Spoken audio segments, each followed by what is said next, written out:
નવરાત્રિ આવે એટલે ગરબા યાદ આવે અને ગરબા બનાવવા માટે છેલ્લા 1 મહિનાથી આ કુંભાર જે છે તે મહેનત ચાલુ કરી દેતા હોય છે ને 1 મહિનાથી આ બનાવતા હોય છે.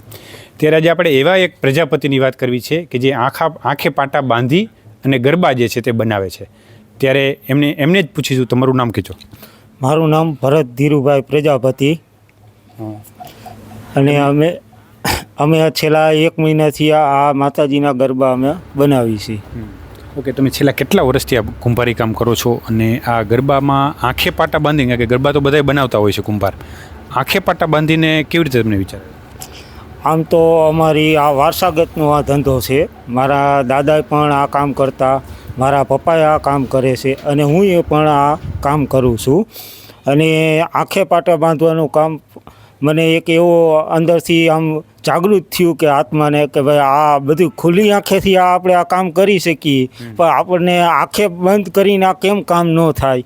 પણ મને ક્યારેક એવું વિચાર આવ્યો કે ભાઈ ના, આ કરવું જોઈએ આપણે. પણ હું પછી રોજ સાંજે કલાક હું રોજ મથતો કામ પૂરું થઈ ગયા પછી.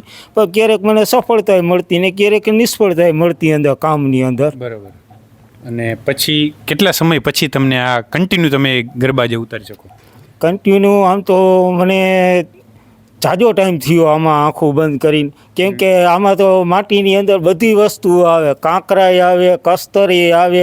પણ ક્યારેક એવું થતું કે ભાઈ આમ આપણે બનાવી નાખ્યું પણ કાંકરો આવ્યો તો માનો કે એ આખું નંગ ફેલ થઈ ગયું. કેમ કે ચાલુ ચાકડે વસ્તુ એવી છે કે જરાક અંદર મિસ્ટેક રહી ગઈ એટલે તરત ફાટી જાય. એટલે બીજું જે આપણે કામ કર્યું એ એના ઉપર મહેનત માથે આપવી પડે. ઓકે.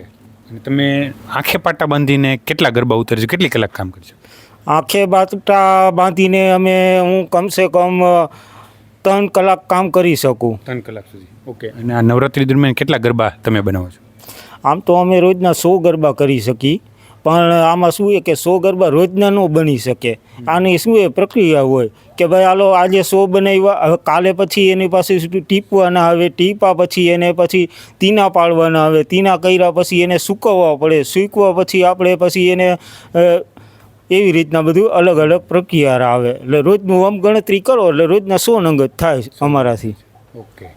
તો આ રીતે ભાઈ જે છે તે છેલ્લા 1 મહિનાથી આ નવરાત્રિ આવીને 1 મહિના પહેલાં જ આ ગરબા બનાવવાનું શરૂ કરે છે. અને ક્યારેક એવો શોખ જાગે કે એમ થાય, આનંદ આવે કે આજે આંખે પાટા બાંધીને કરવા છે, ત્યારે આંખે પાટા બાંધીને પણ ગરબા ઉતારે છે. નવી અપડેટ સાથે ફરીથી મળશું, ત્યાંથી જોડાઈ રહેજો મોરબી અપડેટ સાથે. ખૂબ ખૂબ આભાર.